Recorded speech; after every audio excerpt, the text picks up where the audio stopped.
अस्सलामुअलैकुम दोस्तों, क्या हाल चाल। अब बात करेंगे जी पीआईए की डायरेक्ट फ़्लाइट और ओमान नेशनल डे का लोगो रिलीज़ कर दिया गया। आज 1 नवंबर 2022 और मंगल का दिन है।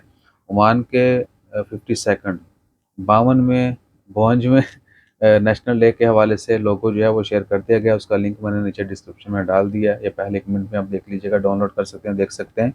और नेशनल डे के हवाले से सेलिब्रेशन और दीगर तकरीबात जारी रहेंगी। जैसे-जैसे कोई फ्री एंट्री वाली मिलेगी तो आपको वो सब कुछ बता देंगे। पेड भी होगी हल्की-फुल्की, आम बंदा जो वहाँ पे जाके एन्जॉय कर सके वो भी शेयर करेंगे।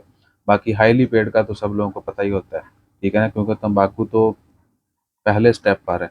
अच्छा जी, और दूसरी जो अच्छी खबर है वो है पीआईए की सियालकोट के लिए डायरेक्ट फ़्लाइट, और उसका आगाज़ हो चुका है कल 31 अक्टूबर सोमवार के दिन से। और ये भी कि वीकली अभी सिर्फ एक फ़्लाइट हुआ करेगी सलाला से डायरेक्ट सियालकोट के लिए, और हर सोमवार की हुआ करेगी।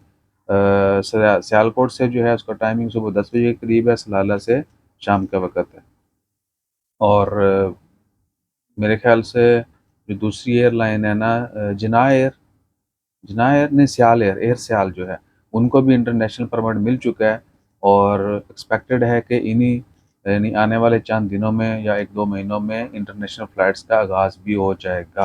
पहले वो यूएई के लिए कर रहे हैं, सऊदी अरेबिया, कतर के लिए, और उसके बाद जो है ओमान का नंबर भी आएगा। और ओमान से एक्सपेक्टेड यही है कि पहले सियालकोट की फ़्लाइट होगी, बाद में शायद बाकी शहरों के लिए हो। तो एयर सियाल भी ऐड हो जाएगी आने वाले चंद हफ्तों में इंशाल्लाह ताला खैर। बाकी जैसे-जैसे कोई मज़ीद अपडेट्स आती हैं वो आपके साथ शेयर करते रहेंगे। अपना ख़्याल रखिएगा, दुआओं में याद रखिएगा, और हमारा ख़्याल रखने के लिए like, share, subscribe, follow, comment करते रहिए। ये जो है आज फिर हमने लेज़र करनी है, मैंने सोचा ये भी बता दें आपको। कोई ये ना कहे पाया ना आजकल शेव बहुत ज़्यादा करना पे, ठीक है ना? ये 5वीं दफ़ा शेव की हमने लाइफ़ में। जज़ाकल्लाह, अल्लाह हाफ़िज़।